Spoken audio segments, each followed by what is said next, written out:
They took me to a still white room that reminded me a lot of a place where someone goes to die. It was a limbo of sorts, a place to store the body until the mind and spirit finally depart. He was sitting on a hospital bed, staring at me and smiling. I smiled in return as a polite gesture, but his grin was all mouth and gum. He didn't have any teeth, at least not really. There were rings where molars had once resided, but it was like a group of tiny little lumberjacks had sold them away. At a glance, he might have been friendly, but the longer I stared, the more the grin appeared hungry. I had somehow stumbled right into his den at supper time. His mouth wouldn't have been the first thing most people noticed. His face was raw and red, and melted like it had been made of burnt, dried wax. His eyes were a foggy grey, clouded in a film, but yet he was staring at me and grinning. From the neck down, he was more machine than man, or at least something more, because I couldn't be certain of his origins other than strange. His body was like a beetle shell, hard and ivory that squealed like a dying cat when he moved his arms. Attached at his wrists weren't hands, but prosthetic fingers that opened and closed at once. A long wire, or vein, pulsated from his shoulders to his chest. He had no legs. The suit stopped when his torso ended. "Hello there," he said, his voice high-pitched but calm. "Hi," I said, taking a seat in the chair in the corner of the room. Do you mind if I sit and visit with you? I have a couple questions I would like to ask." "Do you often ask questions when you sit?" he asked in that similar odd tone. "It's part of my job. I'm a writer. I sit and capture people's stories," I said, opening my notebook. "It seems you might have quite the story to tell." I had received a call from my friend Julia earlier that day. It had been months since we last spoke, and even then, it was only through text. We weren't as close as we used to be in college. Nothing either one of us did, or at least nothing I'm taking the blame for. I met her freshman year at a party, and it quickly felt like we had known each other all of our lives.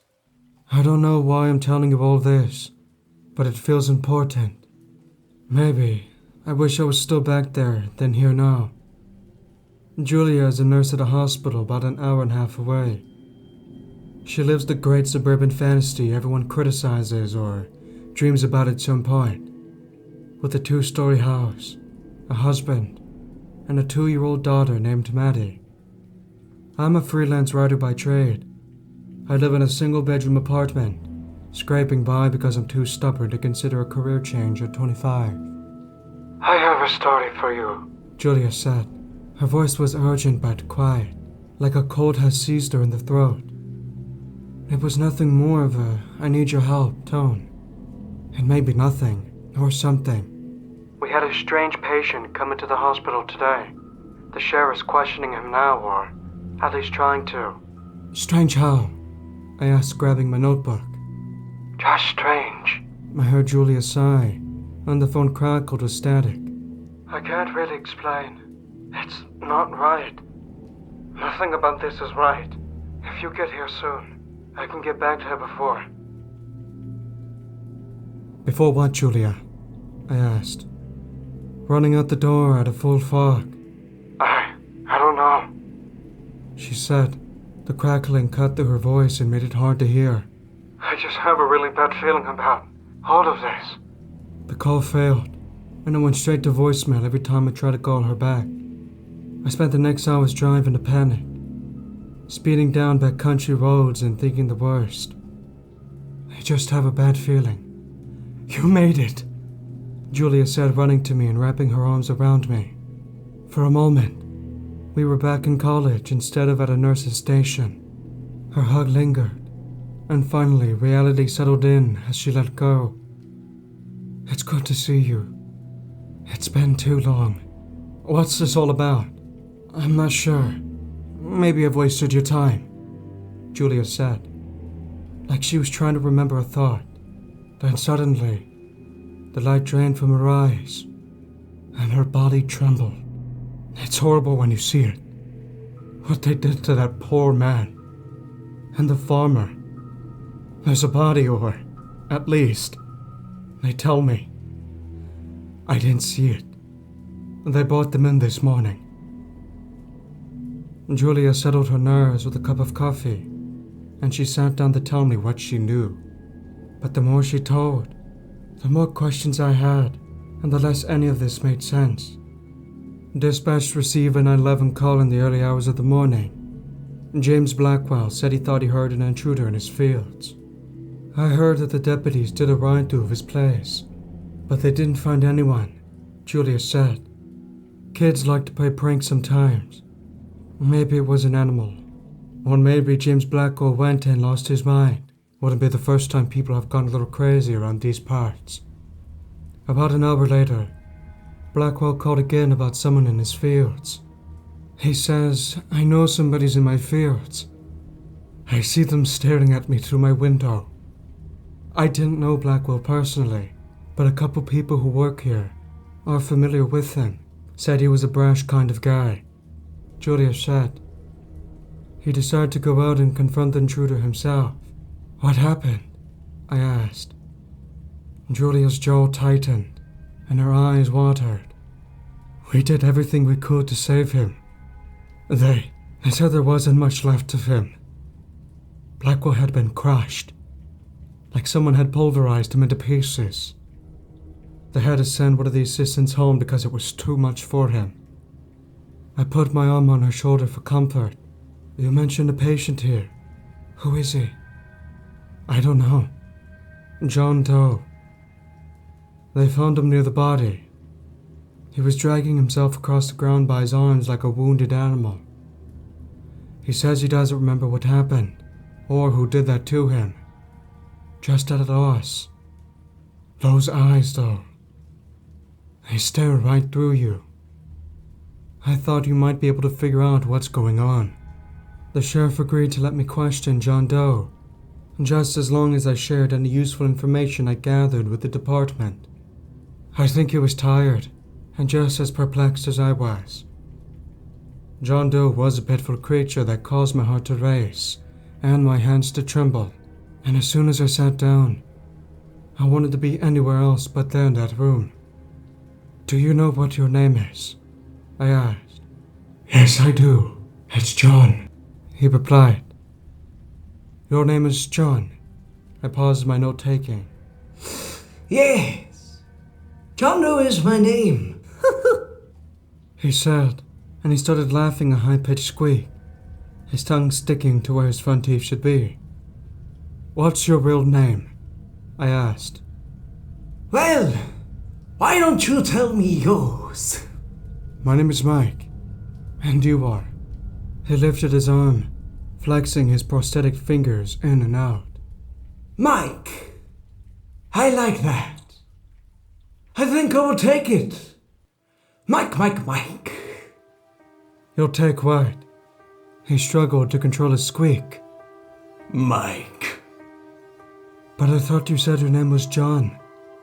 And Mike's already taken, I said, trying to get him to open up, but also eyeing the exit. Would you like to tell me what happened? Who did this to you? I don't know. I don't remember. Want to tell me what happened? Who did this to you? Mike. He repeated to me, his gaze cutting a hole through my chest. If you're just gonna copy what I say, then I don't think I can properly capture your story, I said, growing as frustrated as the sheriff before me. Did you love her, Mike? He asked, and I froze. I shook my head in confusion.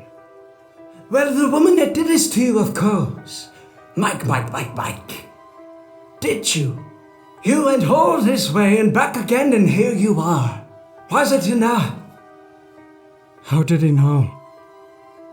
The air felt cold, and I got the feeling I was being encircled by a predatory shark. trying to find my blood among the salton sea. I gulped and continued with my questioning. Why don't we keep this conversation focused on you? What happened this morning with James Blackwell? Well, he was found dead. John Doe replied before asking. Do you ask questions because you like answers? Who doesn't like answers? I asked. And his laughter once again filled the room before suddenly stopping. His eyes went menacingly blank. The lights overhead began to flicker. I will make you an agreement if you agree, he said, and without waiting for a reply, he continued. I will tell you everything you ever want to know. About me, about the farmer, about what you think about when you're laying in bed at night. You can have your precious story. You can rationalize everything. And maybe, just maybe, she will love you. Sounds a little too good to be true, I said, trying to keep my composure. What do you want in exchange? Simple, the man said, and his voice dropped. He lifted both of his arms in a series of clanks and spread them towards me. I am blind and tired. I want to see one last time. Let me touch your face, so I know who I am talking to. He gestured for me, but I hesitated. My imagination went vivid, and I could see the brick house Julia shared with her family. Only now, it was the two of us instead, and we were happy. That dream dissipated, and I was alone in the room with this strange man. My heart skipped up through my throat, out of my body, and was already at the door. I had a startling premonition that if I ever went over and allowed the man to embrace me, he would crush my head in his grasp and break my neck. I quickly stood and followed my heart out of the room. As I was leaving, I looked back, and the man was still grinning. That was a week ago. I told Julia that I couldn't find answers to her questions. I suggested she quit or take a vacation, pick up her family, and get out. Nothing good would come of this situation. I quickly hopped back in my truck and fled that place. But the hour-and-a-half drive doesn't feel long enough. Sometimes I catch myself thinking of that brick house fantasy with Julia, and I feel like my chest is going to burst. I reminded myself that it wasn't real, and it never would be. I keep checking online, but there's been no mention of the strange man I met at the hospital. There was an obituary for James Blackwell online, but his death was listed as a heart attack. They buried him on Wednesday in what I assume was a closed casket funeral. Julia hasn't answered her phone or responded to my text since I left. I hope everything was alright, and she took my advice. I'm writing a record of this because I'm terrified, and I don't know what else to do. Every single time I close my eyes, I can still see the man's patchwork frame and that god-awful grin. I could feel my skull being crushed in the weight of his hands, and I could hardly sleep anymore. I just have a bad feeling, I suppose,